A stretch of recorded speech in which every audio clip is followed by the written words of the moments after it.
Hello friends, welcome back. അപ്പോൾ ഇന്നത്തെ recipe ഒരു സ്പൈസി കോൺ റെസിപ്പിയാണ്.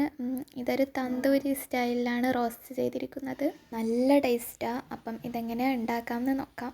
ഇതിൻ്റെ വേറൊരു പ്രത്യേകത, ഇത് ഒരു സ്വീറ്റ് കോൺ ആയതുകൊണ്ട് തന്നെ ഇത് എരിവും മധുരമായിട്ട് ഒരു പ്രത്യേക ടേസ്റ്റാണ്. കുറച്ച് സ്പൈസിയും കൂടിയാണ്.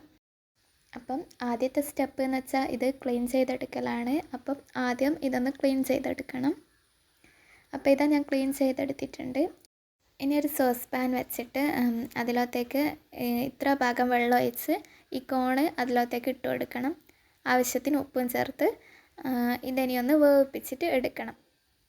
അപ്പം വെന്ത് വരുമ്പം നിങ്ങൾക്ക് മനസ്സിലാവും, ഇതിൻ്റെ കളർ ചേഞ്ച് ആവും. ഒരു നല്ലൊരു ഗോൾഡൻ യെല്ലോ പോലത്തെ ഒരു കളറാവും. അപ്പം നിങ്ങൾക്കിപ്പം വീഡിയോയിൽ കാണാൻ പറ്റുന്നുണ്ടാവും.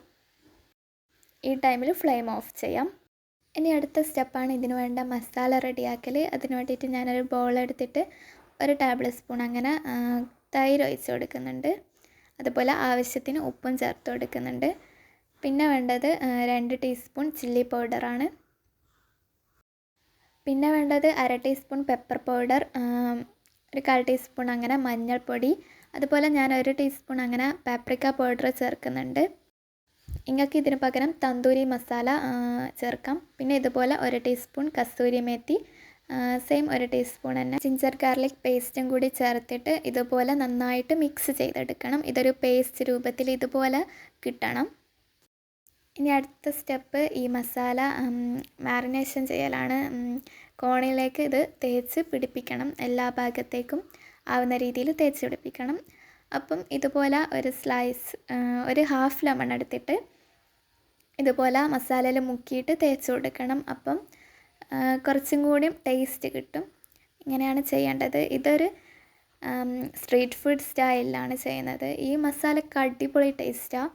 നിങ്ങളൊരു വട്ടെങ്കിലും ഇതുപോലെ കോണ് കഴിച്ചിട്ടില്ലെങ്കിൽ ട്രൈ ചെയ്ത് നോക്കണം. സെയിം സ്ട്രീറ്റിലൊക്കെ കിട്ടുന്ന അതേ ഒരു ടേസ്റ്റുള്ള കോൺ റെസിപ്പിയാണ്. അപ്പം മസ്റ്റായിട്ട് ട്രൈ ചെയ്ത് നോക്കുക. അപ്പോൾ ഇതാ ഞാൻ ഇതുപോലെ എല്ലാ ഭാഗത്തും മസാല ആക്കി കൊടുത്തിട്ടുണ്ട്. ഇനി നെക്സ്റ്റ് സ്റ്റെപ്പ് ഇത് റോസ്റ്റ് ചെയ്യലാണ്. അതെങ്ങനെ ചെയ്യേണ്ടതെന്ന് വെച്ചാൽ ഇതുപോലെ ഫ്ലെയിം കത്തിച്ചെടുക്കുക. ഹൈ ഫ്ലെയിമിൽ തന്നെ വെച്ചിട്ട് ഇതുപോലെ അപ്പുറം ഇപ്പുറം എല്ലാ ഭാഗത്തും ആക്കി ഇതുപോലെ വീഡിയോ കാണുന്ന പോലെ കളറ് മാറി വരണം. എന്നിട്ട് അടുത്ത സ്റ്റെപ്പ് എന്ന് വെച്ചാൽ ഇതുപോലെ ബട്ടർ തേച്ച് കൊടുക്കലാണ്. എല്ലാ ഭാഗത്തും ഇതുപോലെ ബട്ടർ ആക്കി കൊടുക്കുക. അപ്പോൾ ഒരു പ്രത്യേക ടേസ്റ്റാണ്. നിങ്ങൾക്കിത് കാണുമ്പോൾ മനസ്സിലാവും, ഇത് ഗ്രില്ലെല്ലാം ചെയ്ത പോലെ ഇതുപോലെ ബ്ലാക്ക് ഡോട്ട്സൊക്കെ ആയിട്ട് കാണാൻ പറ്റും. അപ്പം ഗ്രില്ല് ചെയ്യുന്ന അതേ ടേസ്റ്റ് തന്നെ ഇതിനും. അപ്പം ഇതുപോലെ ഈ ഒരു മെത്തേഡിൽ എല്ലാവരും ട്രൈ ചെയ്ത് നോക്കുക. വിത്തൗട്ട് ഗ്രില്ല് നമുക്ക് ഈസി ആയിട്ട് ഇത് ഉണ്ടാക്കാൻ പറ്റുന്നതേ ഉള്ളൂ. ഇത് കാണുമ്പോൾ തന്നെ മനസ്സിലാവില്ല, ഇത് അടിപൊളി ടേസ്റ്റാണ്. ഇത് ഒരു വട്ടെങ്കിലും കഴിച്ച് നോക്കണം. നല്ല ടേസ്റ്റാണ്. ഇത് എത്ര കഴിച്ചാലും മതിയാവില്ല, അങ്ങനത്തെ ഒരു ടേസ്റ്റാണ്. അപ്പം വീഡിയോ ഇഷ്ടമായാൽ ലൈക്ക് ചെയ്യുക, ഷെയർ ചെയ്യുക. ഇതുപോലത്തെ വീഡിയോസിന് വേണ്ടിയിട്ട് സബ്സ്ക്രൈബ് ചെയ്യുക. നെക്സ്റ്റ് വീഡിയോ കാണാം. ബൈ.